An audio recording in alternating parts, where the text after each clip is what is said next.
বর্তমানে মাথাপিছু আয় $২,৮২০ ৫৪তম বাজেটের আকার ৭,৮৯,৯৯৯ কোটি টাকা।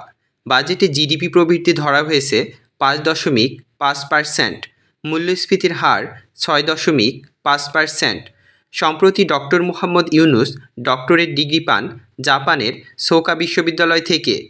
সম্প্রতি কিং চার্লস হারমোনি পুরস্কার ২০২৫ পান ডক্টর মুহাম্মদ ইউনূস। দেশের প্রথম মনোরেল নির্মিত হচ্ছে চট্টগ্রামে। মনোরেলের দৈর্ঘ্য কত? ৫৪ কিলোমিটার। বর্তমানে গ্যাসক্ষেত্র কতটি? ৩০টি। সর্বশেষ ৩০তম গ্যাসক্ষেত্র আবিষ্কৃত হয়েছে মাদারগঞ্জ, জামালপুর। মানব উন্নয়ন সূচকে বাংলাদেশের অবস্থান ১৩০তম। মুক্ত গণমাধ্যম সূচকে বাংলাদেশের অবস্থান ১৪৯তম। ৫১তম জি7 সম্মেলন অনুষ্ঠিত হচ্ছে কোথায়? Alberta, Canada.